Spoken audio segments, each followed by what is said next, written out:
Bismillahirrahmanirrahim. Assalamualaikum warahmatullahi wabarakatuh.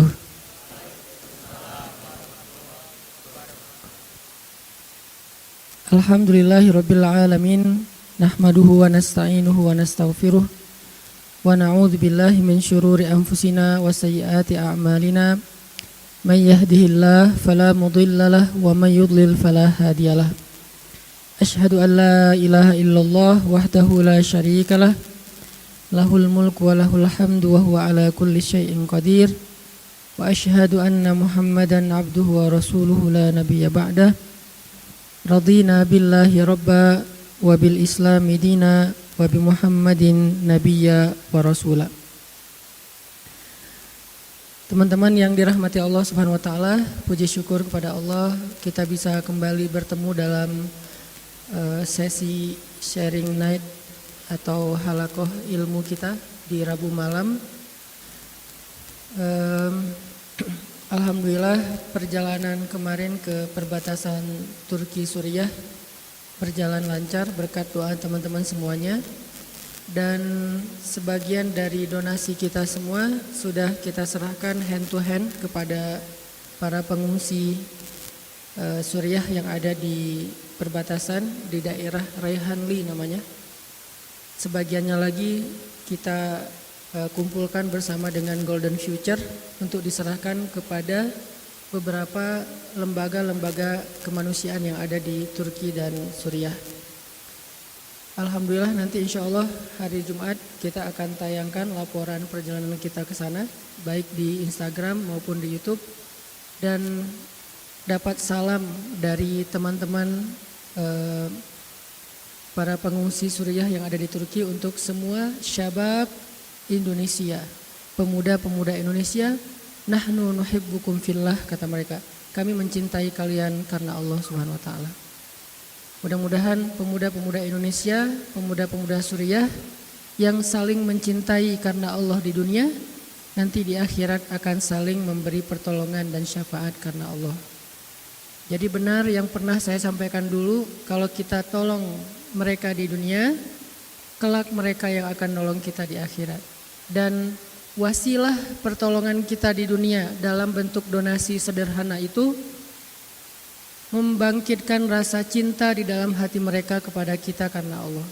Mereka tidak melihat berapa yang kita kasih, karena kalau mau dibandingin yang kita kasih dengan yang diberikan oleh negara-negara teluk, kita kalah telak. Tapi mereka justru melihat pengorbanan kita, perhatian kita, dan yang menjadikan kita itu istimewa di mata mereka. Mereka masih melihat kita bukan orang Arab. Mereka masih melihat jarak kita itu paling jauh di antara saudara-saudara mereka yang ada di Timur Tengah. Mereka masih melihat bahwa kita itu bukan negara kaya. Ditambah lagi pemahaman kita itu mungkin berbeda dengan pemahaman Islam orang-orang yang ada di Mesir, di daerah-daerah Timur Tengah. Tapi perhatian kita terhadap Suriah tidak henti-hentinya terus muncul lewat aksi-aksi sosial dan kemanusiaan.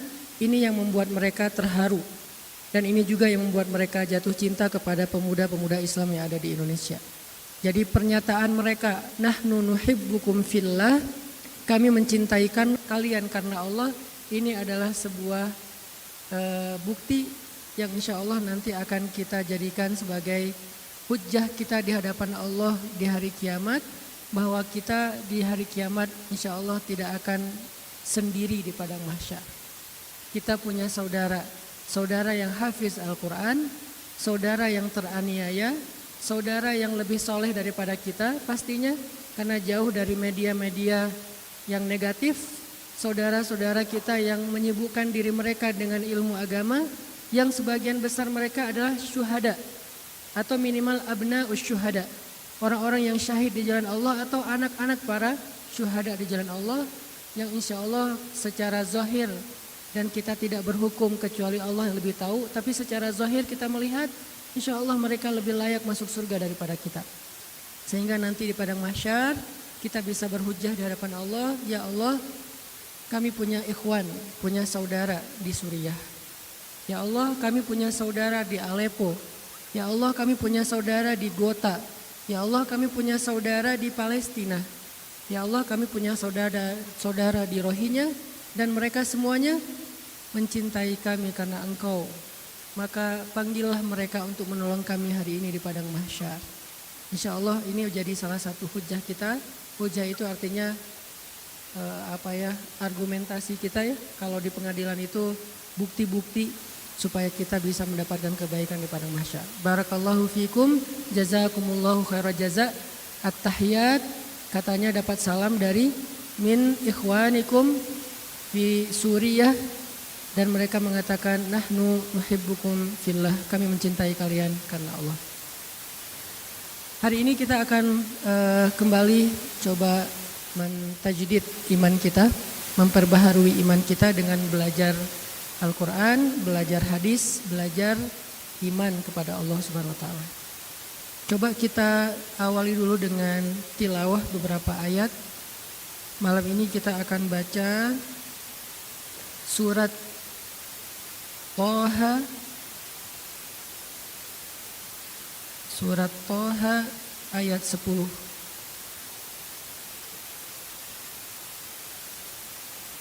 Kita akan baca surat 20, surat Toha, dimulai dari ayat 10.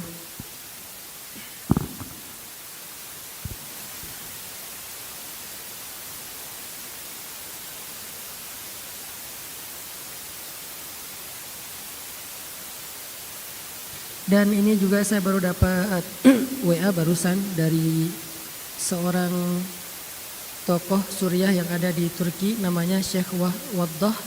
Syekh Waddah ini wakil ketua Ikatan Warga Suriah yang ada di Turki. Jumlah warga Suriah yang ada di Turki itu sekitar 3,5 juta, kata beliau. 3.567.000, ya sekitar 3,5 juta. Beliau menyampaikan salam kepada pemuda-pemuda Indonesia, terutama yang ada di Bandung. Kata beliau, As'alullahal azim kama adkhaltum as-surur ala qulubi haula'il aitam ayyadkhulal farhata ala qulubikum. Saya memohon kepada Allah Subhanahu wa taala sebagaimana kalian telah memasukkan rasa bahagia kepada hati-hati anak-anak yatim di Suriah, semoga Allah juga membahagiakan hati-hati kalian. Ini doa dari Syekh Waddah dari Suriah. Baik, kita lanjutkan dengan membaca surat Toha ayat 10. A'udzu billahi minasy syaithanir rajim. Silakan.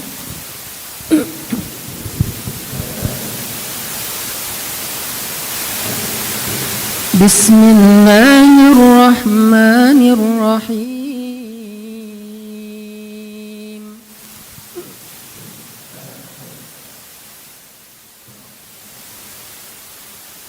Ayat 9, maaf. Wa hal ataka haditsu Musa.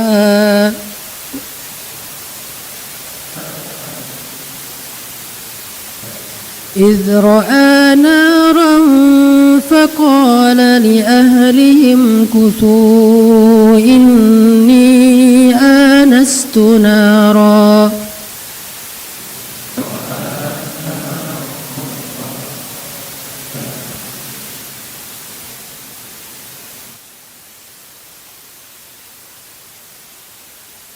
إني آنست نارا لعلي آتيكم منها بقبس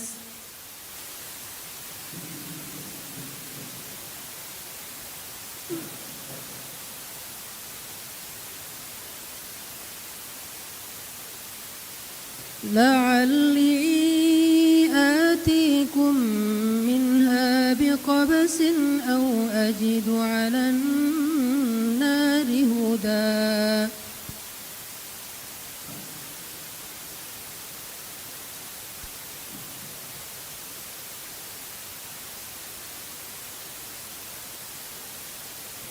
فلما أتاها نودي يا موسى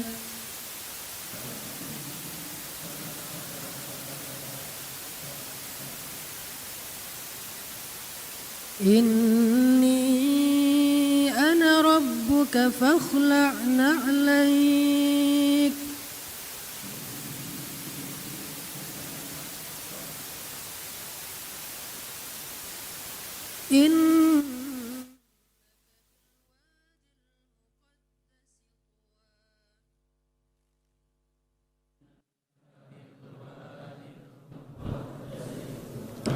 وأنا اخترتك فاستمع لما يوحى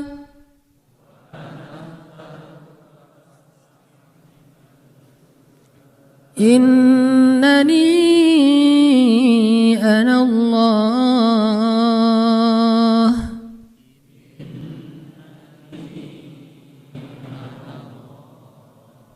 لا إله إلا أنا فاعبدني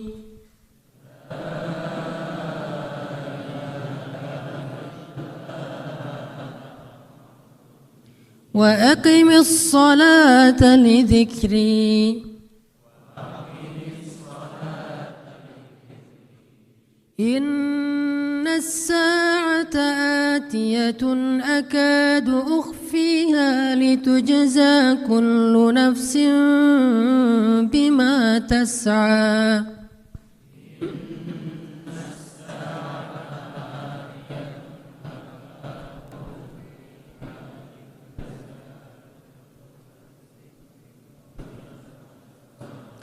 فلا يصدنك عنها من لا يؤمن بها واتبع هواه فتردى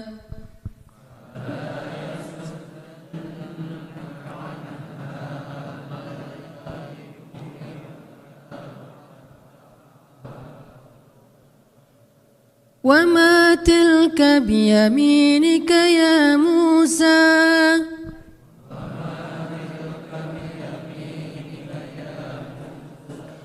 قال هي عصاي أتوكأ عليها وأهش بها على غنمي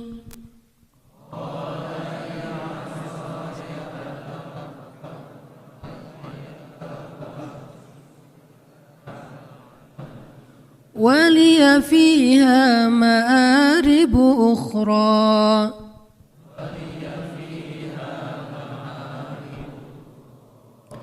قال ألقها يا موسى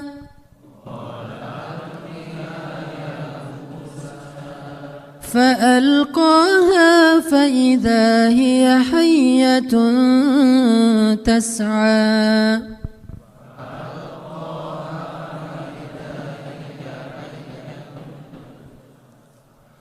قال خذها ولا تخف سنعيدها سيرتها الأولى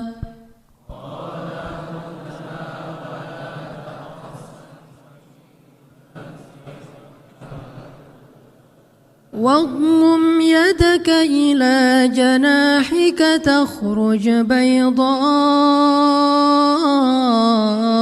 من غير سوء آية أخرى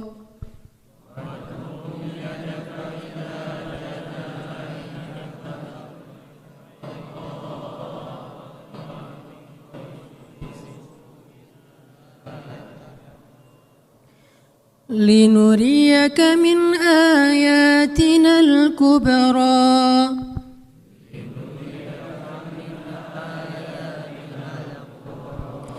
اذهب إلى فرعون إنه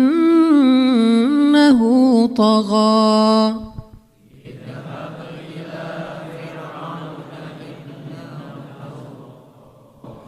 قال رب اشرح لي صدري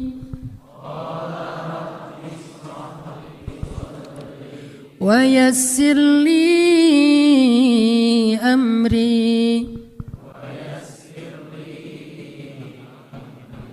واحلل عقدة من لساني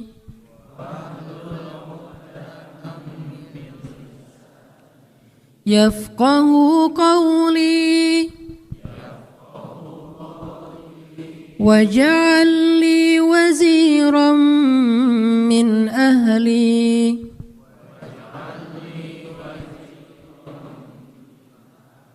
هارون أخي أشدد به أزري وأشركه في أمري كي نسبحك كثيرا ونذكرك كثيرا إنك كنت بنا بصيرا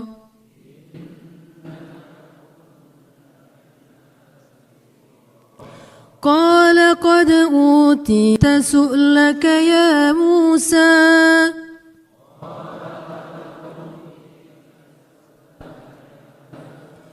ولقد مننا عليك مرة أخرى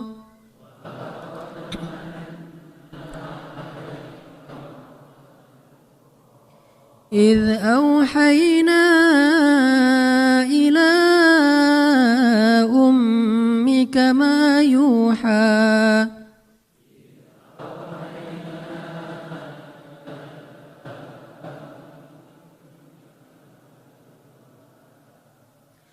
أن اقذفيه في التابوت فاقذفيه في اليم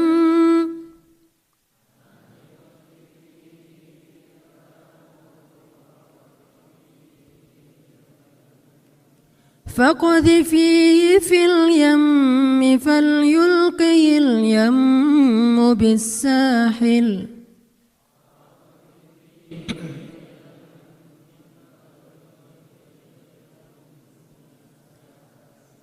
يأخذه عدو لي وعدو له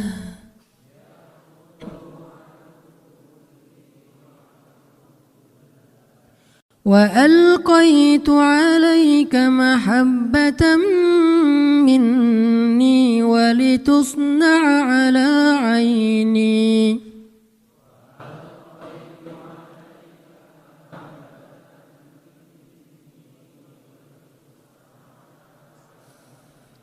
إذ تمشي أختك فتقول هل أدلكم على من يكفله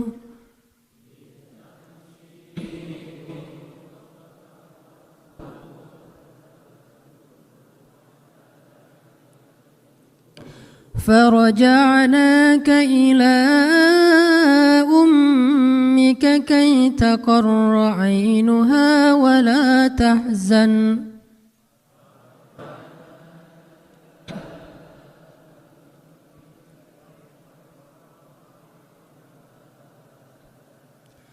وقتلت نفسا فنجيناك من الغم وفتناك فتونا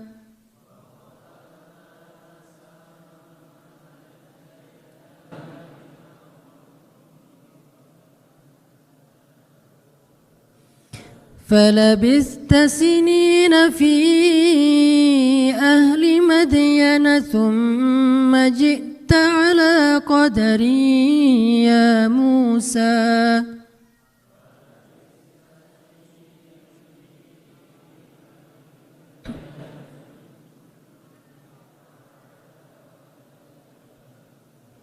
واصطنعتك لنفسي اذهب أنت وأخوك بآياتي ولا تنيا في ذكري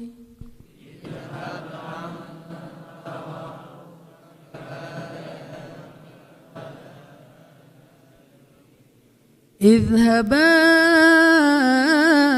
إلى فرعون إنه طغى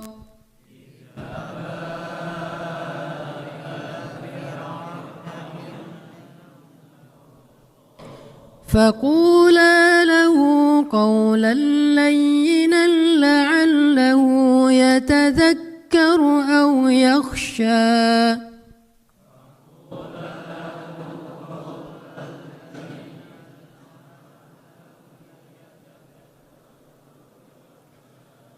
قالا ربنا إننا نخاف أن يفرط علينا أو أن يطغى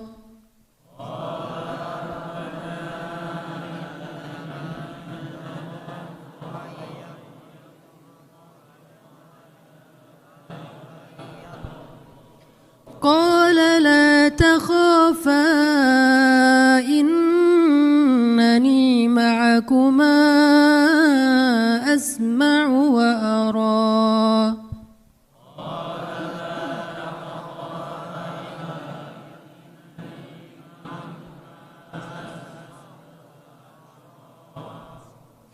فأتياه فقولا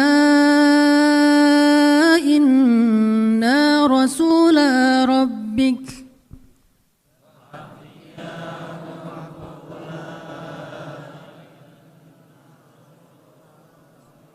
فأرسل معنا بني إسرائيل ولا تعذبهم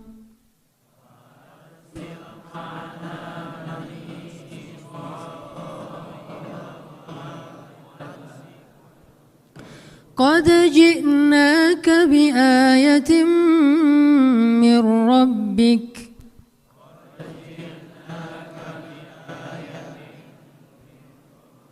والسلام على من اتبع الهدى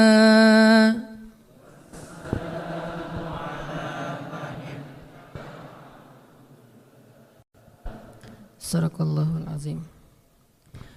Teman-teman yang dirahmati Allah Subhanahu wa taala, paragraf mungkin bisa dibilang setengah dari paragraf yang barusan kita baca berkisah tentang satu tugas besar yang Allah Subhanahu wa taala berikan kepada Musa. Udah Insya Allah nanti kita lanjutin setelah salat Isya ya. Punten, barakallahu li wa lakum. Bismillahirrahmanirrahim. Teman-teman yang dirahmati Allah Subhanahu wa taala, kita lanjutkan pembahasan kita tentang paragraf Al-Qur'an yang tadi kita baca di dalam surat Toha, bercerita tentang sebuah tugas yang sangat besar, tugas yang sangat berat yang Allah titipkan, yang Allah perintahkan kepada Musa. Tugasnya itu ada di ayat 24. Idhab ila fir'aun innahu tagha. Itu tugasnya. Idhab ila fir'aun innahu tagha. Pergilah kepada Fir'aun, dia itu sudah melampaui batas. Tugas dakwah yang diberikan kepada Musa ini bisa dibilang salah satu tugas dakwah paling berat yang pernah kita baca di dalam sejarah para nabi. Karena yang dihadapi oleh Musa itu bukan calon mertua berkumis tebal.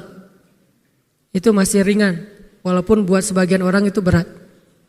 Dan belum lulus, masih ditolak-tolak wae ya. Bukan dosen killer. Bukan direktur yang sengak gitu ketika wawancara pekerjaan. Bukan orang biasa. Tugas Musa itu adalah berdakwah kepada seorang penguasa yang Al-Quran sendiri menyebutnya sebagai innahu tagha, yang penguasa paling kejam. Al-Quran nyebut kayak gitu. Kalau sekarang kita melihat ada beberapa penguasa-penguasa yang kejam, yang tidak punya hati seperti Bashar Assad di Suriah, atau seperti siapalah gitu yang membunuh rakyatnya sendiri sekian banyak, ribuan bahkan ratusan ribu, hampir 1 juta, atau seperti orang-orang yang zalim di Myanmar, atau orang-orang yang seperti di Somalia atau di beberapa negara yang banyak sekali korban kejahatan penguasa. Sesungguhnya penguasa-penguasa kejam yang kita lihat di zaman kita itu hanya secuil di antara kekejamannya Fir'aun laknatullah alaih. Gak ada apa-apanya dibandingkan Fir'aun. Yang membunuhnya itu udah gak terkira. Yang kekejamannya itu udah luar biasa. Yang bahkan dia mengaku dirinya sebagai Tuhan. Ana rabbukumul a'la. Saya adalah Tuhan kalian yang paling tinggi. Itu doktrin Fir'aun. Dia datang ke setiap pintu rumah Bani Israel, dia taruh fotonya, ditulis di bawahnya Ana rabbukumul a'la. Wajib semua rumah itu punya foto Fir'aun, lukisan Fir'aun dengan tulisan Ana rabbukumul a'la. Sayalah Tuhan kalian yang paling tinggi. Rumah yang gak punya foto ini dianggap sebagai anti nasionalisme. Dipenjara, disiksa, dibunuh, dibayar hidup-hidup. Pokoknya banyaklah jenis penyiksaan yang sampai-sampai kita gak pernah terfikirkan itu ada di antara manusia. Di sekolah-sekolah, di kantor-kantor, semua harus pakai foto itu. Di angkot-angkot di belakangnya pakai foto Firaun, Ana rabbukumul a'la. Kalau ada angkot yang gak itu ditilang. Motor harus pakai stiker itu di depan. Kalau masuk komplek gak ada stiker itu ditilang. Ini terjadi di zaman Firaun. Saking narsisnya Firaun. Saking taghut. Kalau bahasa yang sering kita dengar, tagha itu kata kerja dari taghut. Allahu waliyul ladzina amanu yukhrijuhum minadh dhulumati ilan nur. Walladzina kafaru awliya'uhumut taghut. يخرجونهم من النور إلى الظلمات أولئك أصحاب النار هم فيها خالدون. Apa ciri-ciri taghut? Dalam bahasa ayat ini disebut tagha, kata kerjanya atau kata sifatnya taghut. Ciri-ciri taghut itu yukhrijuhum minan nuri ila dhulumat. Orang yang udah benar dibikin jadi sesat. Masyarakat yang lagi semangat-semangat belajar Islam dihalang-halangi. Orang yang pengen hijrah, yang pengen taubat, pengen benar, malah difitnah. Malah dia membuat pengaruh-pengaruh yang buruk kepada masyarakatnya. Apa yang kita rasakan sedikit banyak tentang pengaruh taghut, baik di zaman kita atau di zaman-zaman sebelum kita, itu kecil dibandingkan dengan pengaruh taghutnya Fir'aun. Sehingga dia mencuci otak Bani Israel sekian puluh tahun, sekian ratus tahun, sekian ribu tahun. Sampai-sampai orang-orang Bani Israel itu tidak mengenal lagi Tuhan. Orang-orang Bani Israel itu tidak mengenal lagi kebenaran. Dicuci otak orang-orang Kipti dan Bani Israel. Dan ini pernah terjadi di Turki. Di zaman Kemal Atatürk. Ketika dia merubah semua sistem negaranya yang sudah benar, yang sudah saleh, yang sudah memberi banyak manfaat bagi negaranya, yang udah kuat, tiba-tiba dirubah semuanya. Kalau dalam sisi Islam sampai bahasa Arab dihapuskan, suara azan ditiadakan, teks azan itu diganti liriknya menjadi bahasa Turki, bahkan beberapa lirik ditambah di beberapa tempat. Pelajaran Islam di sekolah udah dihapuskan, hijab dilarang, yang berhijab nggak boleh masuk sekolah pemerintah, tidak boleh masuk ke kantor-kantor pemerintah, nggak boleh masuk ke kampus-kampus pemerintah, yang swasta yang boleh. Ini pengaruh-pengaruh taghut yang kecil. Sampai setelah sekian puluh tahun, hampir 100 tahun, masyarakat Turki sekarang itu luar biasa sekulernya. Alhamdulillah dengan perubahan akhir-akhir ini lewat jalan-jalan dakwah, minimal setengah dari masyarakat Turki sudah mulai sadar kembali. Ada tau'iyah, awareness di antara masyarakat Turki. Tapi setengahnya masih sekuler. Sekuler banget. Saya kemarin pas ke sana ngelihat ternyata pengaruh sekuler itu belum terlalu banyak berkurang. Masih luar biasa pengaruh sekulernya. Udah mendarah daging di antara anak-anak Turki. Kenapa? Karena taghut dirubah secara sistemik sekian lama.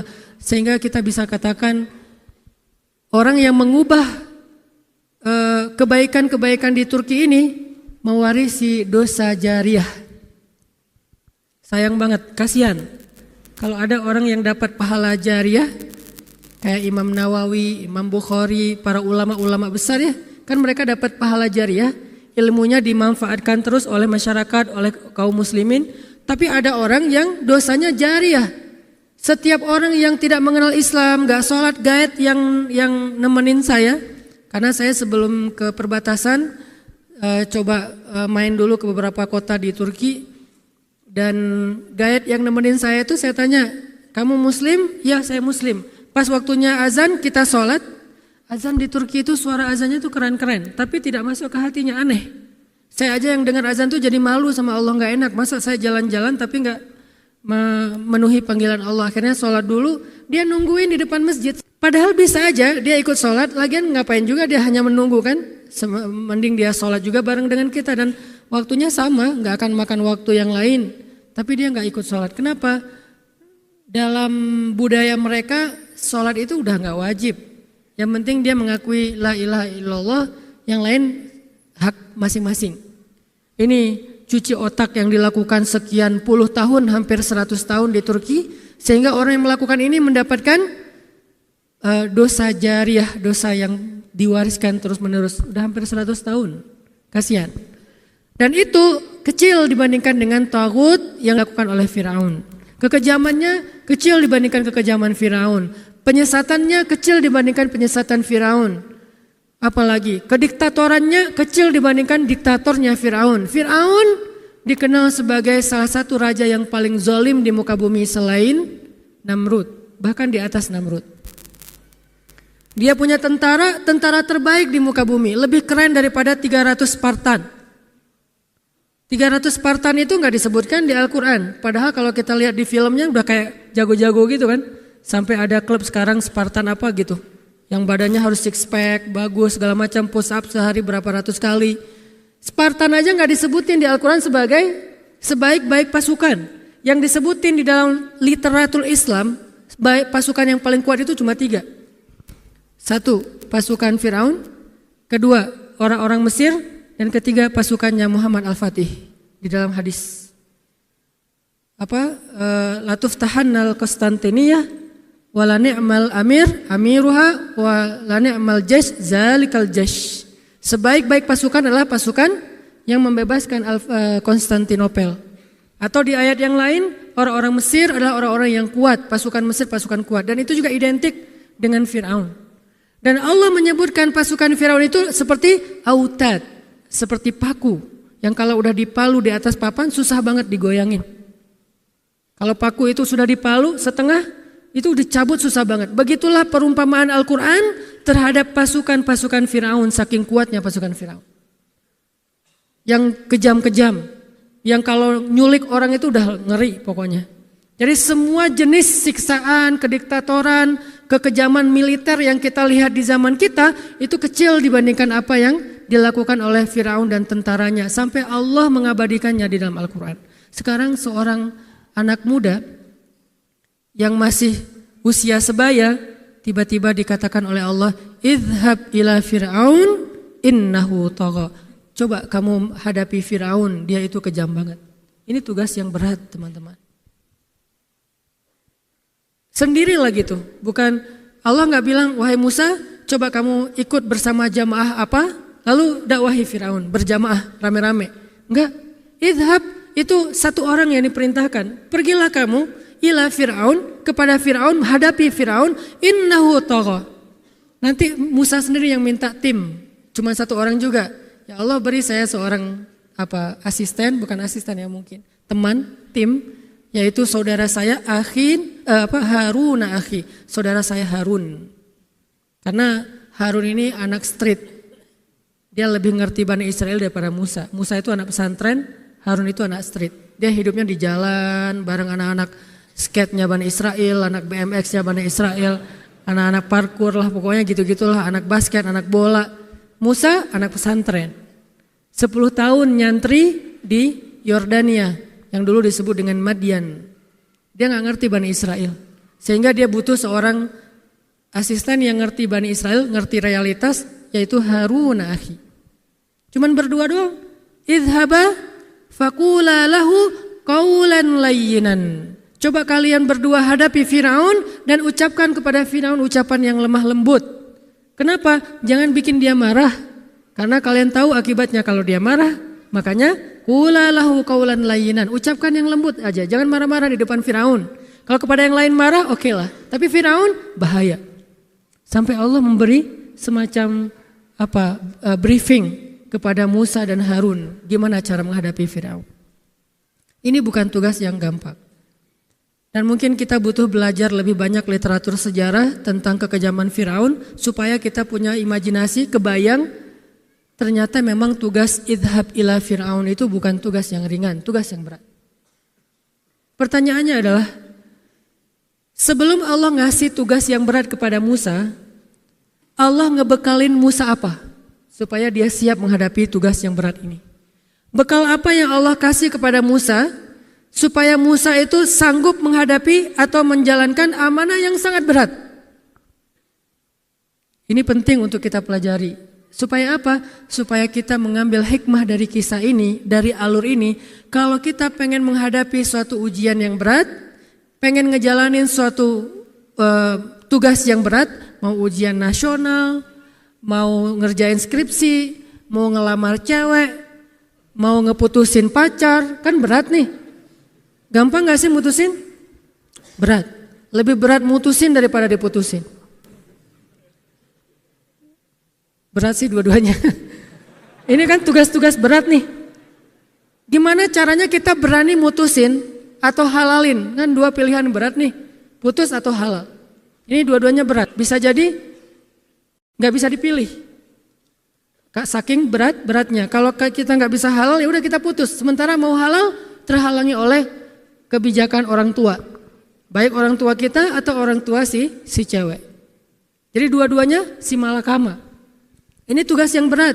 Mau ngerjain skripsi juga tugas yang berat. Mau perjalanan pendidikan keluar kota tugas yang berat. Pilihan-pilihan yang berat dalam hidup, termasuk hijrah. Meninggalkan beberapa pekerjaan yang tidak halal, itu kan tugas yang berat kan. Kita udah terbiasa dengan penghasilan gede, tapi kita akhirnya tahu ternyata penghasilan kita dari pekerjaan yang syubhat, pekerjaan yang gak halal, transaksinya gak baik, sehingga hasilnya pastinya tidak berkah. Butuh keberanian yang besar untuk bisa benar-benar mengambil pilihan, meninggalkan pekerjaan itu, beralih kepada pekerjaan lain yang juga belum jelas. Ini tugas yang besar. Termasuk misalnya kita memutuskan mau berhijrah untuk berhijab buat perempuan. Itu bukan hal yang gampang. Saya tahu betul berhijab itu pilihan yang berat dan butuh waktu untuk benar-benar mantap hatinya. Sebelum kita mengambil pilihan-pilihan hidup yang berat, menjalani tugas-tugas yang berat dalam hidup, apa yang harus kita bekali dalam diri kita supaya kita kuat, berani dan mantap supaya istiqomah. Ini yang terjadi kepada Musa. Kasusnya berbeda, tapi pelajarannya sama. Mungkin tugas kita bukan menghadapi Firaun. Tugas kita menghadapi seorang suami yang pemarah, tapi pemarahnya juga masih jauh dibandingkan Firaun. Kita bukan seorang Asiyah. Kalau Asiyah, suaminya Firaun. Sehingga gimana pun beratnya menghadapi suami, buat yang udah nikah nih cewek-cewek yang ada di atas, coba bandingkan diri teman-teman cewek-cewek ini dengan Asiyah. Apakah suami kita itu Firaun? Bukan. Kalau bukan Firaun, Asiyah aja bersabar, terus kenapa kita enggak? Bukankah ujian Asiyah lebih berat daripada ujian kita? Kita bukan Firaun, suami kita muslim, insya Allah mukmin. Hanya kadang-kadang mungkin sedikit ada perangai buruk yang enggak cocok dengan kita. Pemarah mungkin, atau kasar mungkin, atau lempeng mungkin. Enggak pengertian, flat, plain gitu ya. Masih jauh lah dibandingkan Firaun. Atau yang cowok-cowok yang udah punya pasangan, apakah istri kita seperti istri Nabi Lut? Yang kerjaannya jodoh-jodohin cowok dengan cowok? Saya gak mau nyebut istilahnya, gak enak di dalam masjid. Tapi dia kerjaannya memakcomblangin. Lo kriterianya apa? Kriteria gua yang janggotan, yang warna kulitnya agak dop. Oh gitu kriteria lo. Kadang-kadang saya pas ketemu sama beberapa orang di luar negeri gitu, terus dia ngelihat, kayak baik banget sama saya, jadi agak-agak penasaran dan curiga, kenapa ya dia baik banget sama saya, jangan-jangan saya tipe dia gitu. Kan ada yang tipenya gitu, ada yang tipenya yang klimis, yang bersih, ada yang tipenya yang agak-agak gimana, gak jelas mukanya. Justru kan masing-masing orang punya tipe tuh. Tugas istrinya Lut menjodoh-jodohin cowok dengan cowok. Bahkan ketika datang malaikat-malaikat yang keren-keren, yang mungkin lebih keren daripada cowok-cowok Korea di drakor dan K-pop itu. Kan datang ke rumah Ibrahim dulu tuh. Udah selesai rumah Ibrahim terus ke rumah traveling, kan mereka travelingnya ke beberapa tempat. Dari langit transitnya di rumah Ibrahim. Terus habis dari rumah Ibrahim terbang lagi travelingnya ke kaum Nabi Lut. Ketika datang ke rumah Nabi Lut, orang-orang semuanya pada heboh di sosial media. Semuanya pada Instastory. Semua yang lihat tuh langsung pada capture. Terus ngirim ke teman-temannya, add siapa, heboh. Apa hebohnya? Ada cowok keren di rumah Lut. Kalian pada mau nggak? Berapa harganya? Lelang. Istri Nabi Lut jadi mak comblangnya. Wah, dia langsung pasang harga sekian. Siapa yang mau segala macam. Nabi Lut mengatakan, jangan ini, mereka itu laki-laki. Maukah kalian aku nikahkan dengan perempuan-perempuan yang baik di antara keluargaku? Nabi Lut punya keluarganya, cewek-cewek yang soleha, yang berhijab, yang baik, yang insya Allah akan membahagiakan suaminya. Ini banati, ini cewek-cewek keluargaku. Mau nggak kalian dengan mereka? Kata mereka, kalau cewek kami nggak suka. Aneh. Ditawarin cewek-cewek soleha yang berhijab, yang kalau posting itu selfie tapi berhijab, matanya aja bikin penasaran gitu kan ya. Sekarang selfie cewek berhijab lebih bahaya daripada yang nggak berhijab karena matanya juga udah wah sikrek gitu. Wah, kita lihat wah ini pasti cantik banget nih. Padahal berhijab. Ditawarin sama Nabi Lut. Kalau kita kan nyari-nyari, ini ditawarin kan rugi banget ya. Kita nyari-nyari kayak gitu aja nggak dapat, dan merekanya ditawarin malah nolak. Itu seburuk-buruk pilihan, seburuk-buruk kaum tuh. Ditawarin cewek cantik, soleha, berbakti kepada suami, hafizoh, nggak mau, maunya sama cowok. Masa maunya sama bapaknya, kan aneh tuh. Bapaknya datang, nih anak saya cantik mau nggak? Enggak, saya maunya sama bapak, aneh. Ini aneh banget nih orang. Saya maunya sama emas. Astagfirullahaladzim. Ya udah deh. Ini kan bahaya banget nih. Ini terjadi nih. Apakah suami istri kita seperti istri Lut? Enggak, jauh. Berarti bersyukurlah Allah berikan kepada kita istri yang jauh lebih baik daripada istri Nabi Lut, suami yang lebih baik daripada Fir'aun. Sehingga kalau Asia aja bersabar, Lut aja bersabar, siapa kita untuk tidak bersabar? Musa dihadapkan dengan sebuah tugas yang berat. Kalau di zaman kita dihadapkan dengan tugas menghadapi suami yang pemarah, istri yang bawel, dihadapkan dengan calon mertua atau mertua yang mungkin cemburuan, yang baperan, dihadapkan dengan dosen yang killer, dihadapkan dengan banyak, dihadapkan dengan pilihan pekerjaan yang antara halal dengan haram. Apa yang harus kita bekali diri kita supaya kuat? Supaya berani, supaya istiqomah, supaya bertahan. Apa bekal yang Allah berikan kepada Musa? Satu, Allah bekali Musa dengan ma'rifatullah, mengenal Allah Subhanahu wa taala. Allah bekali Musa dengan iman. Ini tarbiyah kepada Musa sebelum diberikan tugas idhab ila Fir'aun. Nah, tarbiyah iman atau bekal iman yang Allah berikan kepada Musa itu udah bisa kita lihat dari sejak ayat 10.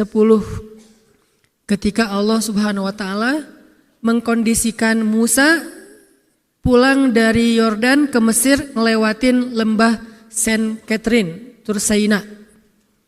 Tiba-tiba hujan deras, dingin banget di tengah hutan, di tengah gunung, gelap. Akhirnya Musa yang membawa istri dan keluarganya berlindung di sebuah gua. Tapi dalam keadaan gelap, nggak punya cahaya, nggak punya api. Musa berkata kepada istrinya dan keluarganya, Umkusu inni anastu naro. Tunggu di sini ya, nanti saya akan cari api. Saya akan cari cahaya. Saya melihat di ujung sana sepertinya ada semburat cahaya api. Saya akan datang ke sana, mudah-mudahan saya mendapatkan api. Istrinya nunggu di gua. Musa pergi ke sumber cahaya. Ketika Musa sampai ke sumber cahaya, Musa melihat pemandangan yang aneh. Sebuah pohon yang terbakar dengan api tapi tidak hangus. Pohon itu mengeluarkan api yang sangat banyak, tapi pohonnya utuh, tidak hangus sama sekali. Kemudian Musa mendekat, tiba-tiba Musa mendengar suara, "Ya Musa, inni ana rabbuk fakhla'na 'alaik innaka bil wadil muqaddasi tuwa." Wahai Musa, aku adalah Rabbmu. Dalam bahasa kita walaupun gak tepat terjemahannya, tapi lumayanlah. Rabb itu Tuhan. Tapi dalam terjemahan lebih utuh lagi, Rabb itu pencipta, pemelihara, pemilik, banyak lah. Tapi nggak bisa diterjemahin kalau terlalu banyak, disingkat dengan istilah Tuhan. Walaupun Tuhan juga tidak mewakili kata Rabb. Sementara kita pakai itu, biar saya nggak ditahzir juga kata Tuhan. Nggak, karena nggak cukup kalimat Indonesia untuk menerjemahkan kalimat rububiyah atau Rabb. Ana Rabbuk, akulah Tuhanmu hai Musa. Ikhla'na 'alaik, buka sendalmu hai Musa, innaka bil wadil muqaddasi tuwa. Kamu sedang berada di sebuah lembah yang sangat suci, dikenal dengan lembah Tuwa, T-H-U-W-A. Bukan T-U-A ya. T-U-A kolot ya. T-H-U-W-A, Tuwa, lembah yang suci. Buka sendalmu hai Musa. Musa buka sendal, masuk ke lembah itu, kemudian Allah Subhanahu wa taala berfirman, "Wa ana akhtartuka fastami' lima yuha." Aku pilih engkau hai Musa, sekarang istami'. Bukan isma, istami'. Apa beda isma dengan istami'? Kalau isma dengerin doang, tapi tidak memperhatikan. Kalau istami' dengar dan perhatikanlah. Fastami' lima yuha. Dengar dan perhatikan apa yang akan aku wahyukan kepadamu. Ini maksudnya Musa sedang ditarbiyah oleh Allah Subhanahu wa taala. Ini sebelum Musa dikasih tugas yang berat. Itu juga yang kita lakukan. Dan bentuk tarbiyah kita adalah dengan mendengar majelis-majelis ilmunya para ulama. Kita duduk dalam majelis taklim, kita mendengarkan YouTube, kita dengar One Minute Booster. Kenapa rata-rata isi konten dari One Minute Booster saya adalah motivasi untuk lebih yakin kepada Allah? Karena emang itu tahapan awalnya. Bahkan Nabi mengajarkan konten ini di Mekah 13 tahun loh. 13 tahun isinya cuma keep the faith, iman, iman, iman. Libatkan Allah, jangan ragu sama Allah. La'allahu khair, mudah-mudahan ada kebaikan di sisi Allah. Allah pasti nolong kita, Allah pasti melihat. Jangan sedih, Allah bersama kita. Itu aja intinya. Sehingga sahabat-sahabat yang diuji di Mekah, rata-rata kalimat yang keluar dari lisan mereka, ahadun ahad, ahadun ahad, ahadun ahad. Kalimat tauhid. Enggak keluar dari mereka itu kalimat misalnya, ya udah deh, saya nego aja, boleh enggak misalnya gini. Enggak, mereka enggak pandai bernegosiasi. Mereka taunya cuma satu hal dalam Islam, ahadun ahad. Surat yang mereka paling mengerti itu qul huwallahu ahad. Nah, dalam bab ini kita agak-agak sama dengan sahabat. Sama-sama ngerti dan hafal banget qul huwallahu ahad. Buktinya hampir setiap rakaat qul huwallahu ahad. Rakaat kedua qul a'udzu birabbin nas. Favorit lah ya. Coba baca Quran deh. Siapa? Surat apa? Al-Ikhlas. Itu paling yakin. Enggak ada salahnya kalau Al-Ikhlas. Kalau Al-Ikhlas juga salah, itu keterlaluan. Kalau Al-Kafirun salah masih mending lah ya.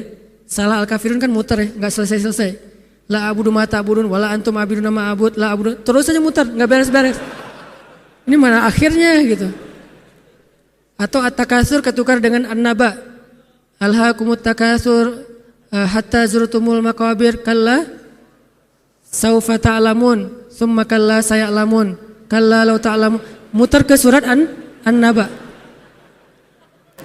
Alam naj'alil arda mihada wal jibala autada. Kemana lagi nih? Muter akhirnya balik lagi alif lam mim gitu. Al-Baqarah yang paling aman. Intinya kalimat tauhid la ilaha illallah itu diajarkan oleh Nabi SAW 13 tahun di Mekah, dan itulah bekal mereka di Madinah. Itulah bekal membangun sebuah negara di Madinah. Itulah bekal sebelum mereka berjihad di tahun kedua di Madinah. Itulah bekal sebelum mereka menerapkan hukum Islam, syariat-syariat Islam di Madinah. Bekalnya cuma satu, la ilaha illallah, 13 tahun. Itulah bekal yang Allah berikan kepada Ibrahim sebelum berdakwah kepada Namrud. Nanti teman-teman bisa buka di awal juz ketiga lembaran kedua, ketika Ibrahim berkata, wa il qala Ibrahim rabbi arini kaifa tuhyil mauta Qala awalam tu'min qala bala walakin liyatma'inna qalbi. Ya Allah, tunjukkan kepada saya kekuasaanmu. Bagaimana cara engkau menghidupkan sesuatu yang sudah mati? Qala awalam tu'min ya Ibrahim. Kata Allah, Ibrahim kamu belum beriman? Qala bala walakin liyatma'inna qalbi. Tentu ya Allah saya sudah beriman, cuman lebih pengen mantap lagi nih, tajdid, diperbaharui imannya. Hari ini ya Allah, tunjukkan kepada saya ya Allah. Akhirnya kata Allah, coba kamu ambil beberapa ekor burung, kamu sembelih potong kecil-kecil, lalu disebarkan di beberapa penjuru bumi, lalu panggil dengan nama Allah, dia datang dalam keadaan utuh. Itulah kekuasaan wahai Ibrahim. Ibrahim belajar mengenal kebesaran dan kekuasaan Allah sebelum dia datang kepada Namrud. Itu juga yang dipelajari Ibrahim dengan bulan, ini Tuhanku, oh ternyata enggak. Matahari, ini Tuhanku, oh ternyata enggak. Bintang, ini Tuhanku, ternyata enggak. Pelajari tentang La ilaha illallah 13 tahun seperti Nabi Muhammad. Setelah beberapa tahun Ibrahim belajar, baru Allah utus Ibrahim kepada Namrud, kepada Azar ayahnya, kepada kaumnya di Babilonia, di Irak dan seterusnya dan seterusnya. Itu juga yang diajarkan kepada Musa, kepada Isa, kepada Nuh alaihissalam. Dan tentunya kepada Rasulullah Sallallahu Alaihi Wasallam.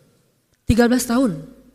Baru setelah 13 tahun mereka faham betul kalimat la ilaha illallah. Bukan cuma ngerti translate-nya, bukan cuma tahu teorinya, tapi mantap di dalam hati la ilaha illallah. Mempelajari la ilaha illallah secara teori dan wawasan itu nggak butuh 13 tahun teman-teman. Sama kayak kita di sini belajar tentang tafsir surat Al-Mulk, cuma butuh 1 kali pertemuan selesai. Belajar tafsir surat Al-Ikhlas, 1 pertemuan selesai. Belajar tafsir dari Iyyaka na'budu wa iyyaka nasta'in, selesai 1 pertemuan. Belajar tafsir dari ayat kursi, selesai 1 pertemuan. Kalau hanya jadi wawasan dan teori. Ngapain 13 tahun? Ternyata belajar la ilaha illallah itu bukan belajar wawasan. Belajar la ilaha illallah itu bukan belajar teori. Rububiyah, uluhiyah, asma, sifat itu teori semuanya. Kita nggak harus mengerti teori itu, tapi kita harus paham pesan dari teori itu. Kadang-kadang ada orang yang lebih cenderung ya, saya nggak bilang sibuk, cenderung dengan beberapa teori yang kalau kata ulama disebut dengan zaman maklamah. Apa itu maklamah? Maklamah itu terjebak dalam teori dan perdebatan. Ini rububiyah, ini uluhiyah, ini asma, ini sifat. Bukan, ini yang sifat, ini bukan sifat. Segala macam rame di sosial media tentang istilah-istilah teoritis. Tapi teori-teori itu tidak menambah iman mereka kepada Allah. Ini berarti belum belajar akidah. Karena akidah atau rububiyah atau uluhiyah atau asma dan sifat adanya di sini. Bukan di sini. Kalau adanya di sini, kita hafal ayat kursi, kita hafal Al-Mulk, bahkan kita hafal Al-Quran. Kalau cuma di sini, maka itu tidak mengubah apapun dalam kehidupan kita. Tetap aja kita tidak jujur, tetap aja kita korupsi, tetap aja kita zalim kepada orang lain. Di Mesir, sebelum kudeta militer dulu sempat diadakan musabaqah tahfiz Al-Quran khusus militer. Khusus militer. Ternyata banyak dari militer Mesir itu yang hafiz Al-Quran 30 juz. Ngajinya tuh bagus-bagus. Kalau mereka ngaji kita nggak tahu kalau itu prajurit, kalau itu bintang 1, kalau itu perwira, kita nggak tahu. Ternyata pas dia pakai seragam, dia adalah perwira, hafiz Al-Quran. Begitu terjadi kudeta, perintah dari atasannya, siapapun yang demo di Maidan Rab'ah, yang saya suka pakai simbol 4, jangan salah paham, 4 itu bukan mau nambah. Itu takdir dari Allah, saya nggak tahu lah ya, saya nggak bisa janji. Enggak, godain yang di atas cewek-cewek. 4 itu artinya bukan mau masna wasula sawaruba, bukan mau 4 istri, bukan. 4 itu simbol Rabi'ah. 4 kalau gini itu Rabi'ah, kalau gini itu friend ya. Kan persahabatan juga 4, Rabi'ah juga 4, simbol dari humanity. Gara-gara peristiwa berdarah di Medan Rabi'ah di Mesir. Sehingga disimbolkan dengan Rabi'ah. Itu kan militer, para sniper Mesir itu berdiri sembunyi di atas gedung-gedung apartemen yang ada di Medan Rabi'ah, membidik demonstran yang datang cuma bawa 2 hal, Al-Quran dan kain kafan. Gak bawa senjata, gak bawa golok, gak bawa apa-apa, cuman Al-Quran dan kain kafan. Dibidik sama sniper, termasuk guru saya mentor saya, Dr. Abdurrahman Uwais, orang yang sangat soleh, yang baik akhlaknya, yang saya belajar ke rumah beliau setiap beberapa kali dalam seminggu. Saya dengarkan nasihat dari beliau dan saya belajar tentang persepsi pergerakan langsung dari beliau. Kalau ada ustadz talakinya talaki Al-Quran, ada ustadz talakinya talaki hadis, saya talakinya ilmu pergerakan. Saya belajar kepada Dr. Abdurrahman Uwais, Dr. Ahmad Zaid, ilmu tentang pergerakan itu seperti apa yang kemudian saya terapkan dengan pemuda hijrah, dengan dakwah di Indonesia. Ini penerapan translate dari ilmu pergerakan yang saya belajar di Mesir. Beliau ikut demo damai, tidak ada sampah sama sekali, dan semuanya diinstruksikan nggak boleh bawa bahkan pisau dapur, cutter aja nggak boleh, cuman bawa 2 hal, Al-Quran dan kain kafan. Al-Quran di tangan kanannya, kain kafan di tangan kirinya. Dibidik sama militer yang hafiz Al-Quran. Ketika atasannya mengatakan tembak, mereka sami'na wa ata'na kepada makhluk, lupa dengan semua ayat Al-Quran. Kenapa? Al-Quran cuma ada di sini, tidak di sini. Lupa dengan semua ayat Al-Quran. Bahkan Nabi pernah menggambarkan tentang kaum Khawarij, orang-orang yang nanti di akhir zaman setelah Nabi wafat akan membunuh banyak kaum muslimin. Bukan mereka tidak faham agama, justru mereka sangat faham agama. Mereka mengerti Al-Quran. Mereka yang mengatakan bahwa kami la ilaha illallah, mereka mengatakan bahwa kami akan menegakkan khilafah Islamiyah, kemudian mereka membunuh kaum muslimin hanya gara-gara enggak berbaiat. Itu terjadi di Irak, di Suriah. Di Suriah itu kaum mujahidin yang berpihak kepada kemanusiaan sudah menguasai 2/3 dari Suriah sebelum ISIS datang. 2/3 dari Suriah. Tiba-tiba datang ISIS, kemudian 2/3 ini dihancurkan bukan oleh presiden Suriah, justru oleh ISIS. Dihancurkan habis-habisan sehingga yang 2/3 tinggal 1/10. Dan mereka juga membawa nama La ilaha illallah. Sampai di zaman sahabat itu ada kaum Khawarij. Mereka lagi duduk di atas jenazah kaum muslimin, bahkan diantaranya ada jenazah para sahabat yang digorok sama mereka, duduk di atas jenazah sambil membaca Al-Quran. Jenazah sahabat. Lalu diantara mereka tiba-tiba melihat sebuah apel jatuh, kemudian yang lain mengambil apel itu, temannya bilang, jangan makan apel itu, tidak halal buat kita, karena kita tidak tahu siapa pemiliknya. Sementara mereka duduk di atas jenazah kaum muslimin yang ditumpahkan darahnya secara tidak halal. Ini klise sekali. Satu sisi warok banget, apel aja gak mau dimakan kalau tidak ada izin dari pemiliknya. Di sisi lain mudah sekali menumpahkan darah orang lain. Halal darahnya, ini kafir, ini bid'ah, ini ahli neraka. Mudah sekali menjudge orang lain. Sisi yang lain paham banget Al-Quran dan hadis. Kenapa? Ayat itu hanya sampai di kepala mereka, tidak di hati mereka. Makanya belajar akidah, belajar la ilaha illallah bukan belajar teori yang kita perdebatkan antara mazhab dengan yang lain. Yang mazhab ini bilang begini, yang mazhab itu bilang begitu, kemudian saling menghujat. Bukan itu inti dari la ilaha illallah. La ilaha illallah itu ziyadatul iman. Liyazdadu imanan ma'a imanihim. Bertambahlah iman bersama iman yang sudah ada di dalam hati mereka. Jadi 13 tahun Nabi dan para sahabat belajar la ilaha illallah. Baru setelah 13 tahun di Madinah muncul ayat-ayat syariat. Syariat umroh, syariat haji, syariat puasa, syariat tilawah, syariat hijab. Sehingga ketika ayat hijab turun, perempuan-perempuan yang sudah belajar la ilaha illallah selama beberapa tahun tidak lagi sulit untuk menerapkannya. Begitu ayat hijab turun dibacakan oleh Nabi di dalam masjid, semua sahabat-sahabat mendengar itu dengan sangat perhatian. Lalu mereka semuanya pamitan, ya Rasulullah kami ingin pulang. Ngapain pulang? Mau ngasih tahu ke istri-istri kami supaya berhijab. Emang kamu punya istri? Oh ya enggak. Ada yang jomblo berharap punya istri, terus ngasih tahu ke siapa yang jomblo-jomblo? Itulah kasihannya ya. Enggak bisa ngasih tahu ke kakaknya, adeknya, apalah siapalah, mantannya mungkin. Pulang ngasih tahu ke istri-istri mereka, saudari-saudari mereka, putri-putri mereka, dan perempuan yang mendengar ayat ini dibacakan langsung menutup kepala mereka dengan benda apapun yang ada di tangannya. Mau jemuran, mau baskom, mau apa. Pokoknya pegang apa, tutup langsung. Hijab. Kenapa? Ini perintah Allah. Gak mungkin Allah memerintahkan kita sesuatu kecuali ada kebaikan di dalamnya. Itu aja pertimbangannya. La ilaha illallah. Bukan kenapa? Kan lebih nyaman gak pakai hijab. Kan ini, kan itu. Enggak. Satu aja alasannya. Alasan la ilaha illallah. Kalau ini perintah Allah, sami'na wa ata'na. Itu dampak dari la ilaha illallah. Dikasih perintah sesulit apapun, termasuk Zainab dengan Zaid bin Harisah. Pernah kan baca kisah Zainab di surat Al-Ahzab? Mungkin kapan-kapan kita bahas itu. Efek dari la ilaha illallah. Tiba-tiba Nabi datang kepada Zainab. Sebetulnya Zainab ini ada hati kepada Nabi Muhammad. Siapa sih yang gak punya hati untuk Rasulullah ya? Semua cewek juga pasti mengidam-idamkan pengen jadi istri Nabi. Karena otomatis istri Nabi itu adalah dijamin surga. Siapa yang gak pengen jadi istri Nabi? Di surga nanti punya rumah, satu rumah dengan Nabi. Kan keren banget. Kita bisa jadi tetangga Nabi aja di surga udah keren banget. Apalagi serumah dengan Nabi.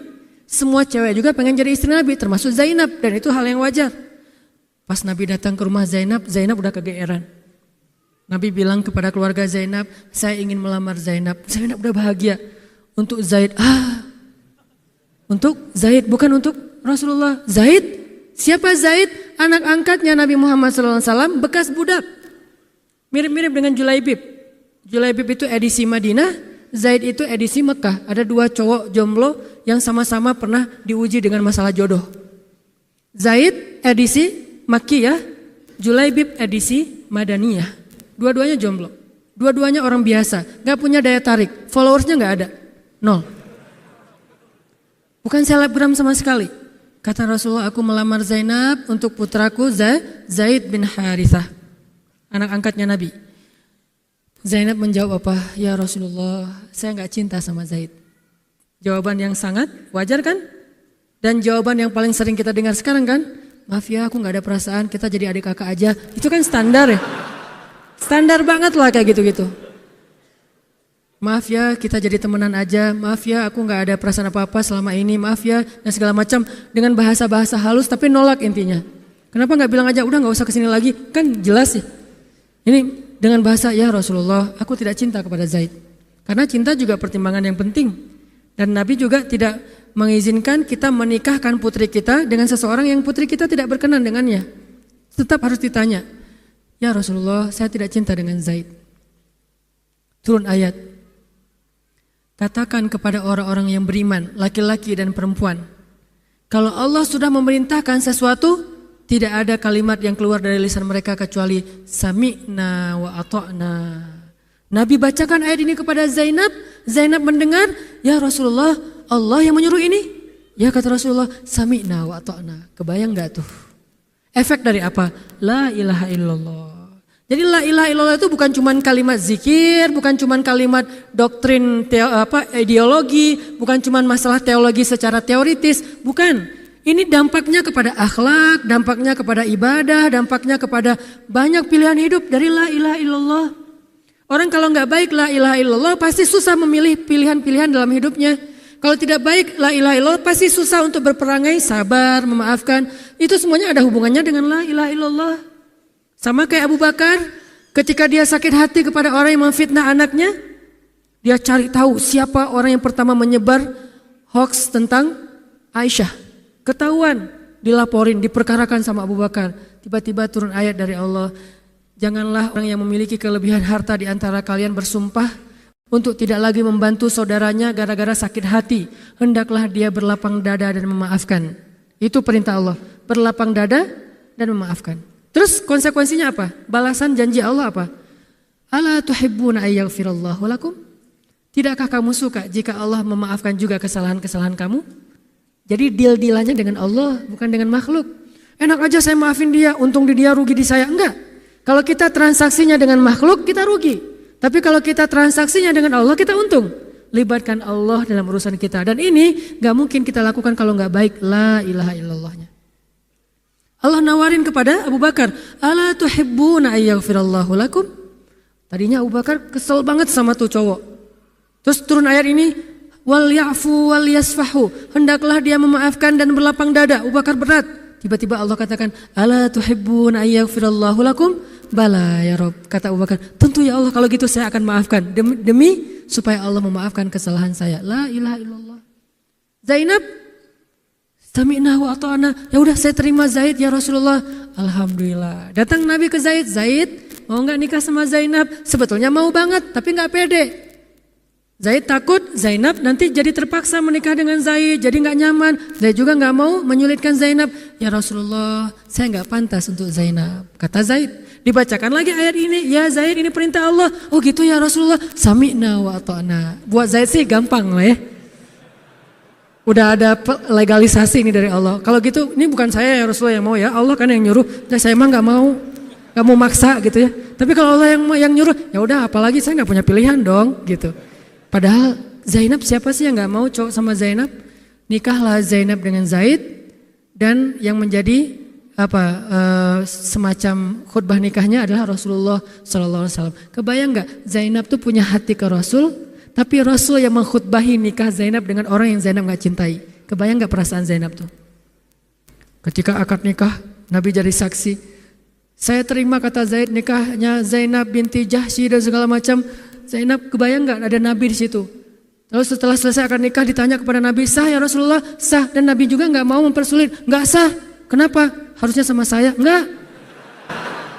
Nabi orangnya fair. Nabi orangnya bijaksana. Orangnya dewasa. Nggak kayak kita. Kita tuh bahaya banget jadi saksi kalau jadi mantan. Pasti nggak sah. Dan Nabi nggak gitu. Sah langsung di kali pertama. Kebayang Nabi memberi nasihat kepada Zainab, nasihat kepada Zaid. Zainab, aduh kenapa bukan Nabi, kenapa Zaid? Tapi apa? La ilaha illallah. Allah gak nyuruh sesuatu kecuali ada kebaikan di dalamnya. Percaya banget. Itu la ilaha illallah. Udah percaya banget. Zainab yakin, ini perintah Allah, ya sudah saya lakukan. Walaupun bukan dengan Nabi, padahal saya pengennya dengan Nabi. Kebayang gak sih pengen sama seseorang yang kita cintai banget, malah orang itu yang menjodohkan kita dengan orang yang kita gak pernah kebayangin. Amit-amit. Jangan dia ya Allah, jangan dia, dia. Kan berat tuh. Yang saya sering cerita, jangan saya. Pokoknya jangan Hanan. Hanan. Kenapa kok gitu? Karena dia bilang jangan saya bilang yang dia ya Allah. Akhirnya kita adu-aduan doa. Ya Ustadz, masa dilawan ya? Doanya lebih panjang, lebih sujudnya apa segala macam. Akhirnya jadi. Gak kebayang tuh buat Zainab. Kalau Zaid sih mungkin kebayang lah ya. Gimana happynya Zaid menikah dengan seorang cewek yang semua orang Mekah pengen nikahin dia. Tapi kalau Zainab itu hari-hari yang sangat berat. Malam pertama gak kebayang buat Zainab. Zaid. Begitu Zaid datang, Assalamualaikum Zainab. Gimana tuh? Ini kalau kita lihat dari angle manusia ya. Karena Zainab juga manusia. Tapi semua emosional subjektif manusia redam dengan iman la ilaha illallah. Harapannya cuma satu, pasti ada kebaikan di sini. Pasti ada kebaikan di sini. Walaupun gak kebayang kebaikannya apa, pokoknya ada aja. La ilaha illallah. Nikah Zainab sama Zaid, cekcok selama 1 tahun, gak pernah akur. Pulang kerja rame, berangkat kerja rame, pagi rame, sore rame, gak cocok aja tuh Zainab sama Zaid. Berkali-kali datang berdua sama ke Rasulullah, ya Rasulullah nasihati kami, udah dinasihati pulang rame lagi, di mobil aja berdua rame, macet apa segala, ya udah nikmati aja rame gara-gara macet, terus aja kayak gitu. Pokoknya selama 1 tahun mereka sering percekcokan rumah tangga. Jadi kalau kita ngelihat ada keluarga yang mungkin baru menikah kemudian bercerai, jangan menjudge mereka, karena menikah itu ibadah, perintah Allah. Itu lebih baik daripada tidak menikah tetapi sudah melakukan banyak perbuatan dosa. Walaupun akhirnya nauzubillah ada hal-hal di luar dugaan, maka la'allahu khair, mudah-mudahan ada kebaikan. Mereka berani menikah muda aja kita harus acungkan jempol. Mereka berani menikah muda aja kita harus respect. Kan saya sering bilang no judgment, respect to other kan. Berani mengambil keputusan menikah muda, baru berhijrah udah langsung menikah. Itu bukti dari iman. Kenapa kita menjudge seolah-olah kita lebih baik dari dia? Emangnya kita berani melakukan hal yang mereka lakukan? Gak berani buktinya. Berarti dia lebih baik daripada kita. Walaupun kesudahannya, kalau mereka bercerai setelah menikah baru beberapa lama, ada yang lebih soleh dari mereka juga bercerai baru 1 tahun menikah. Zainab dengan Zaid, dua-duanya dijamin surga. Dua-duanya dijamin surga. Pernikahan mereka cuma bertahan 1 tahun. 1 tahun kemudian Zaid datang kepada Rasulullah. Zaid bilang, ya Rasulullah, kayaknya udah gak bisa dipertahankan hubungan saya dengan Zainab. Zaid, sabar. Rasul ketika Zaid mau datang sebetulnya udah dapat bocoran dari Allah. Allah udah ngejapri Rasulullah dalam bentuk ilham. Japrian Allah kan ilham ya. Japrian kita kan WA, itu juga habis kuota gak kebaca-baca. Kalau japrian Allah ke Rasul ilham. Ilhamnya apa? Kalau nanti Zaid datang, nanti baca di surat Al-Ahzab. Kalau nanti Zaid datang kepadamu meminta nasihat tentang Zainab, bilang kepada Zaid, ceraikan istrimu. Kalau udah diceraikan, nanti kamu nikahi Zainab. Ini perintahnya juga berat buat Nabi nih. Kebayang gak sih anak angkat kesayangan Nabi yang selama ini baik banget sama Nabi, tiba-tiba dia punya masalah dengan istrinya, disuruh cerain dengan niat kalau udah cerai nanti dia yang nikahin. Kan gak kebayang tuh buat Nabi. Ditambah lagi Nabi itu orangnya ra'afah banget, sangat gak enakan. Kita aja gak tega kayak gitu. Emang ada yang tega kayak gitu? Gak tega kan? Zainab mantan kita sih. Sekarang cowok itu datang ke kita, suaminya Zainab. Ustadz, gimana nih Zainab, perlu saya pertahankan? Emang kalian dari awal udah gak cocok, cerai aja deh. Kenapa? Entar lagi gue mau nikahin Zainab. Gak kebayang kan? Kok Ustadz ngomong kayak gitu? Dapat ilham. Berat kan? Nabi itu kayak gitu loh, kondisi emosional beliau yang zulzilu, terguncang. Gimana nih caranya? Saya nggak enak banget, nggak tega banget sama Zaid. Kebayang wajah Zaid polos gitu, ya Rasul gimana nih? Aduh, mau dibilangin ceraikan aja nggak tega, mau dibilang pertahan tapi Nabi bilang suruh cerai, Allah suruh ceraikan. Akhirnya Nabi memilih emosionalnya, bukan perintah Allah. Wahai Zaid, tahan istrimu, jangan ceraikan. Padahal kata Allah suruh ceraikan. Lihat beratnya Nabi waktu itu. Akhirnya Zaid pulang, gitu ya Rasul. Ya pulanglah Zaid, Nabi gak enak banget sama Allah. Terus akhirnya Zaid sampai ke rumah, namanya Allah yang nyuruh kan gak bisa dirubah ya. Kun fayakun, cerai juga tuh walaupun Nabi bilang suruh bertahan. Allah marah kepada Nabi. Kata Allah, kamu merasa gak enak kepada manusia, tapi kamu merasa enak kepada saya. Diadu oleh Allah tuh coba, emosional. Nabi langsung sujud, ya Allah ampuni saya benar-benar, saya tahu saya gak enak sama Allah, tapi juga saya gak tega sama Zaid. Kebayang gak sih ya Allah wajah Zaid yang polos kayak gitu, disuruh cerain terus saya nikahin istrinya. Gimana perasaan Zaid? Wahai Muhammad, kamu merasa gak enak kepada manusia tapi enak kepada saya Muhammad. Astagfirullah ya Allah, minta ampun Nabi semalaman. Ini benar-benar gak kebayang sama Nabi. Tapi Allah pengertian lah, tahu Allah Nabi itu bukan mau gak taat sama Allah, cuma emang gak tega banget sama Zaid. Akhirnya Allah ngambil keputusan sendiri, Zaid cerai dengan Zainab. Setelah selesai masa iddah Zainab, Allah katakan Muhammad sekarang datang kepada Zainab, lamar Zainab. Dengan berat hati Nabi tok pelan gitu, berharap gak dibukain pintu.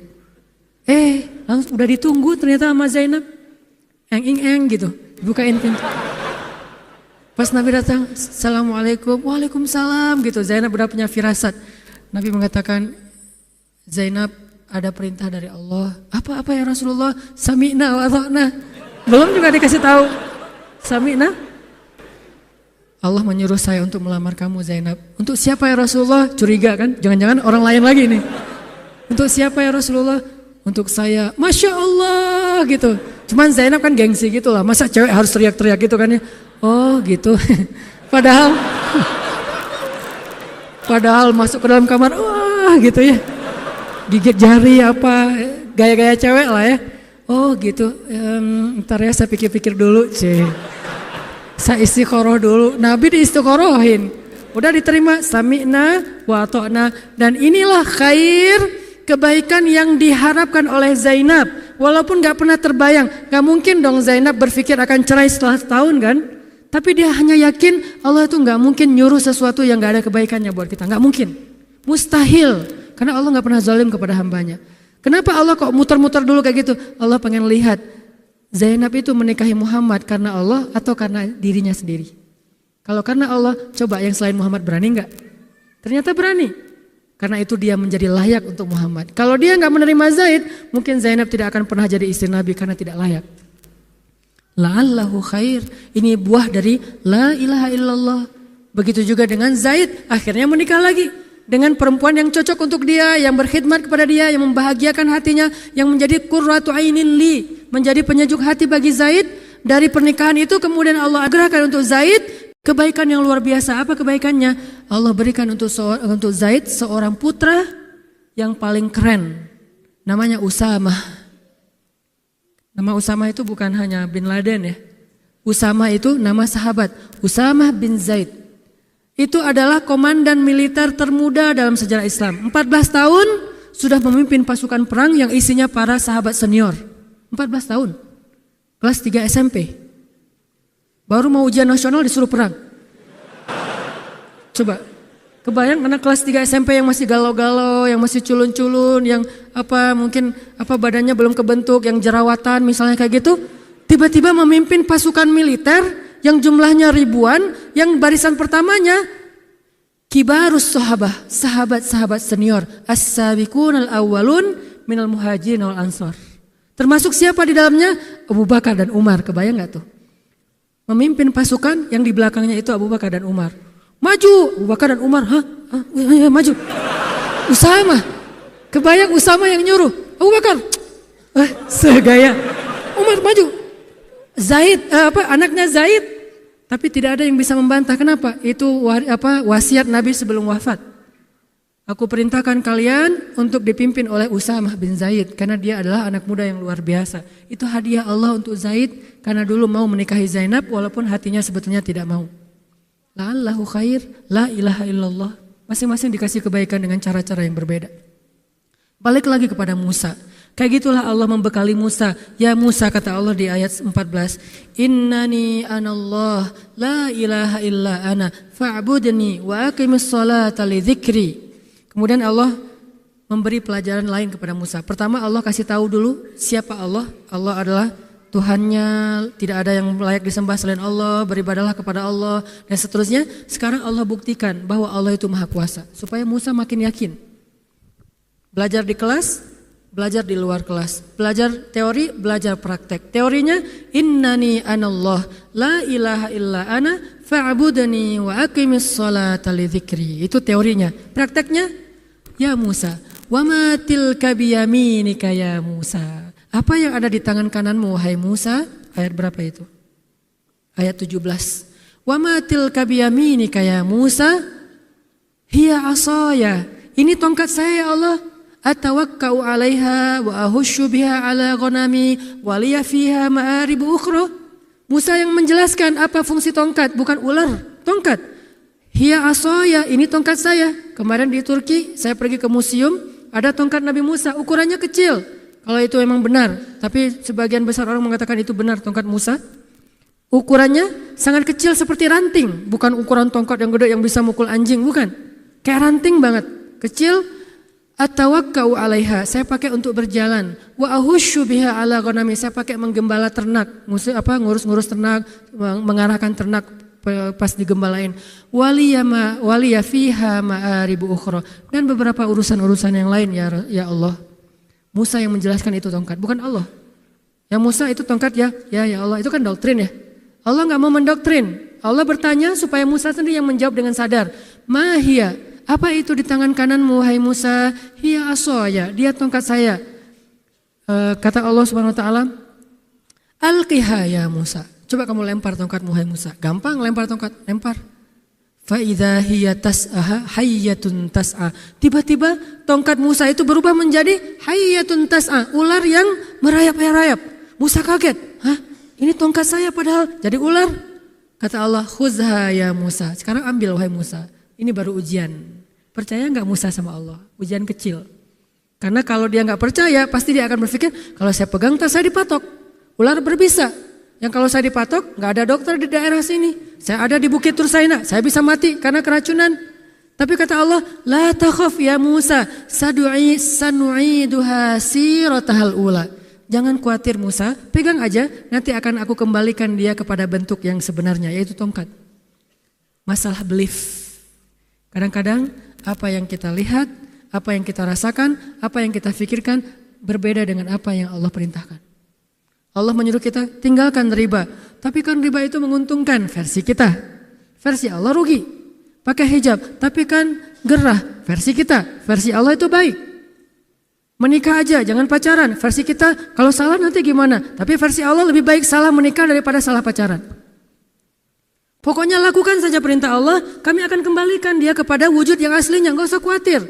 Tapi kan deg-degan juga megang ular. Disuruh megang kepala ular lagi tuh. Kalau ekor ular pegang dikit, kalau bergerak dilepas lagi masih mending. Kepalanya disuruh pegang. Khuzha ya Musa la takhaf, sanu'iduha siratal ula. Kenapa Allah melakukan ini? Allah sedang mendidik Musa untuk belajar keep the faith, believe kepada Allah. Musa pegang dengan deg-degan dikit, pas dipegang langsung berubah menjadi tongkat lagi. Musa kaget, oh benar gening. Jadi tongkat, berarti Allah maha benar. Allah nggak bohong, Allah maha kuasa. Udah yakin, masuk. Teori tadi sekarang ada di sini. Tanpa praktek, teori itu cuma ada di sini. Kita belajar di taklim kayak sekarang, ya, tapi cuma di sini doang nih. Praktekin di luar. Buktiin kalau kita mengikuti maunya Allah, apapun resikonya nggak bakalan rugi, pasti berhasil, pasti tuh. Buktiin dulu. Kalau kita udah buktikan dengan hal yang kecil, nambah iman. Dikasih lagi yang berikutnya, nambah lagi iman. Makin lama makin kuat iman. Begitu udah mantap, Allah kasihlah sebuah tugas besar dalam hidup. Dan kita akan menjalaninya dengan sangat yakin. Dan insya Allah sukses. Praktekin di luar. Pilihan-pilihan hidup yang kecil-kecil dulu. Lalu Allah katakan lagi, wadmum yadaka ila janahik. Masukkan tanganmu ke dalam sakumu, wahai Musa. Dimasukin oleh Musa. Sekarang keluarkan, dikeluarin. Takhruj bayda.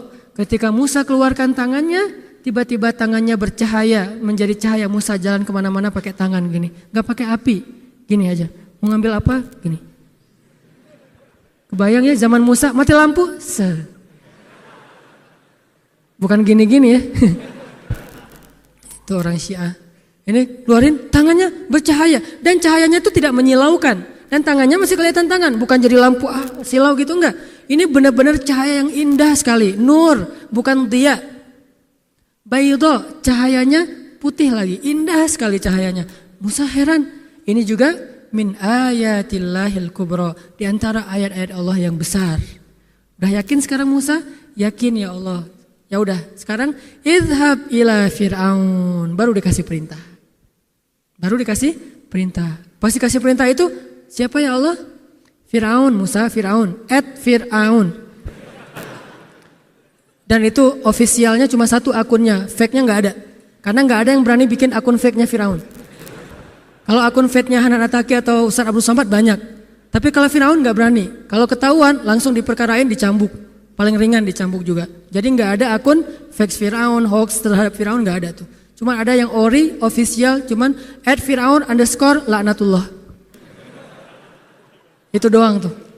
Firaun, Musa, Firaun, Rabbi syrah li sadri wa yassir li amri wahlul 'uqdatan min lisani yafqahu qawli waj'al li waziran min ahli Harun akhi ushdud bihi azri wa asyrikhu fi amri kay nusabbihaka katsira wa nadhkuraka katsira. Apa yang dikatakan Musa? Ya Allah, lapangkan dada saya. Apa maksud lapangkan dada? Saya tahu menghadapi Firaun ini akan emosional banget. Saya nggak akan sabar, maka lapangkan dada saya Allah. Kalau dia sombong, kalau dia keras, kalau dia membantah, lapangkan dada saya supaya saya sabar. Lapangkan dada saya kalau saya mengambil pilihan ini. Saya meninggalkan pekerjaan riba, sampai di rumah saya akan dihujat oleh istri saya, dihujat oleh mertua saya, dihujat oleh keluarga besar saya, diolok-olok, dibully oleh teman-teman saya. Karena ketika awal mengambil pilihan itu, meninggalkan pekerjaan riba, mungkin kita agak oleng dikit secara finansial. Mungkin istri kita atau keluarga kita akan bilang, tuh kan terlalu soleh sih, terlalu idealis sih. Rabbi syrah li sadri. Itu pasti terjadi dalam pilihan hidup. Ya Allah, lapangkan dada saya, jangan sampai saya kebawa emosi. Rabbi syrah li sadri wa yassir li amri. Mudahkan urusan saya ya Allah, karena saya nggak bisa memudahkannya kecuali Engkau. Wahlul 'uqdatan min lisani. Ya Allah, lidah saya cacat. Karena Musa waktu kecil pernah makan arang kan?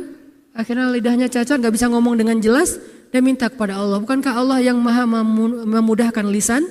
Dan itu modal saya banget kalau untuk ceramah. Saya gak pernah belajar retorika speech, public speaking, segala macam. Pernah nyoba-nyoba jadi kayak Agim, gak cocok karena bukan orang Sunda asli. Halo, betul tidak? Gak cocok. Pernah pengen jadi Zainuddin Amzad, assalamualaikum, kurang mengebas suaranya, terlalu cempreng. Pengen jadi Arifin Ilham, kurang serak. Pengen jadi siapa? Kok nggak cocok. Akhirnya doanya apa? Supaya ngomongnya enak dan orang paham. Rabbi syrah li sadri wa yassir li amri wahlul 'uqdatan min lisani yafqahu qawli. Akhirnya lancar dengan sendiri. Allah yang menuntun lisan. Jadi belajar public speaking nomor 1 itu adalah meyakini dan menghayati doa Rabbi syrah li sadri wa yassir li amri wahlul 'uqdatan min lisani yafqahu qawli. Itu nomor 1 teorinya. Bukan bagaimana cara public speaking, bagaimana membuat ice breaking, bagaimana 3 menit pertama. Itu yang kesekian. Nomor 1, wahlul 'uqdatan min lisani yafqahu qawli.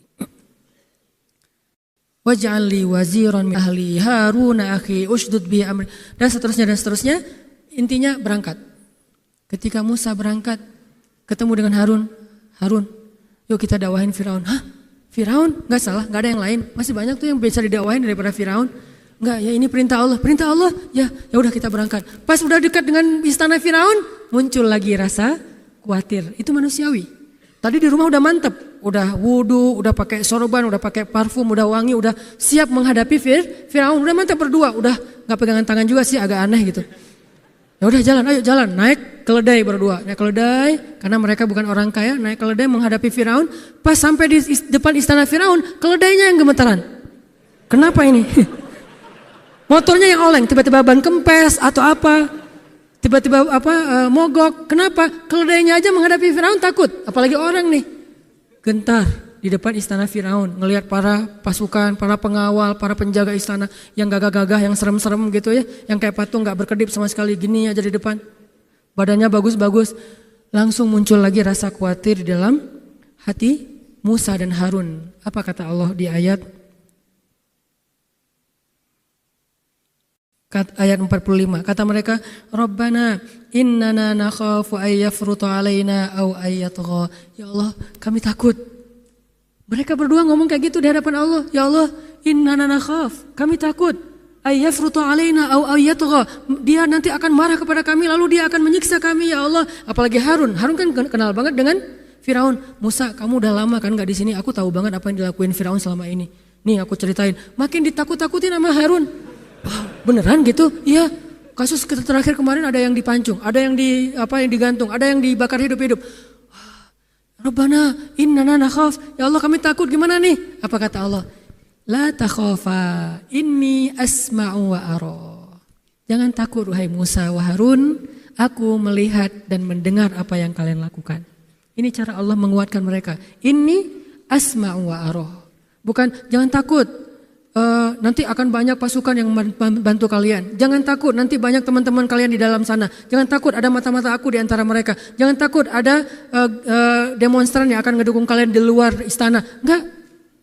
Pendukungnya yang Allah tawarkan bukan manusia, bukan malaikat, bukan hewan, bukan siapapun. Pendukungnya Allah. Ini asma'u wa ara.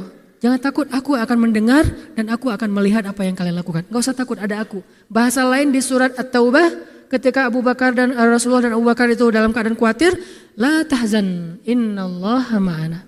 Itu bahasa yang mirip. Akhirnya kuat lagi hatinya, datang. Oh ya udah, Allah kan ngelihat kan? Ya, Allah beneran ngelihat, beneran. Ya udah. Makanya Musa, Ibrahim, Rasulullah SAW, mereka bertiga adalah orang-orang yang selalu dekat dengan Allah. Ada masalah dikit, Allah ini gimana nih? Allah ini gimana nih? Sehingga akhirnya mereka punya julukan masing-masing. Musa dijuluki Kalimullah, yang sering ngomong sama Allah. Ya Allah ini gimana ya? Ya Allah ada masalah, ya Allah saya takut, ya Allah gimana? Ya Allah dia marah, ya Allah apa? Ya Allah, ya Allah, ya Allah, ya Allah. Kalimullah. Disebut dengan orang yang banyak berbicara dengan Allah. Kalau Ibrahim, Khalilullah. Apa Khalilullah? Sahabat. Hampir mirip dengan kekasih. Sahabat. Apa arti sahabat? Dekat banget dengan Allah. Enggak pernah merasa jauh dari Allah. Sehingga ada apa-apa, Allah dulu yang dikasih tahu. Kan kita kalau ada masalah, teman dekat dulu kan yang kita curhatin. Allah dulu yang dicurhatin. Hasbiyallah wa ni'mal wakil. Bukan Jibril, bukan siapapun. Jibril padahal udah ngejapri Ibrahim tuh. Malah dia nelfon Ibrahim. Ibrahim ada apa? Ngomong dong ke aku. Kata Ibrahim, ke kamu. Enggak. Saya belum ngomong ke Allah. Allah dulu. Hasbiyallah wa ni'mal wakil. Khalilullah. Muhammad lebih dahsyat lagi. Habiballah, kekasih Allah. Sehingga kalau ada masalah, ya Rabbi, istighosah. Ada masalah, ya ilahi. Ada masalah ngelihat ke langit senyum-senyum. Mau minta ke Allah gak enak. Nabi kayak gitu banget ke Allah tuh. Apa masalahnya? Sepele soalnya. Masa masalah sepele aja minta ke Allah kan malu tuh. Apa sepelenya? Cuma pindah kiblat doang. Dari Al-Aqsa ke Masjidil Haram. Ngelihat ke langit. Dalam hati, boleh gak ya Allah? Gitu, tapi gak berani ngomong. Balik ke rumah, besok ngeliat lagi ke langit, boleh gak ya Allah? Balik lagi ke rumah, turun ayat. Qad nara taqalluba wajhika fis sama. Muhammad, kami tahu setiap hari kamu ngeliat ke langit, kata Allah. Falanuwalliyannaka qibla qiblatan tardaha. Udah deh, kami pindahin sekarang kiblatnya dari Aqsa ke arah yang kamu sukai, Masjidil Haram. Nabi langsung Allahu Akbar. Allah tahu banget lah isi hati kita.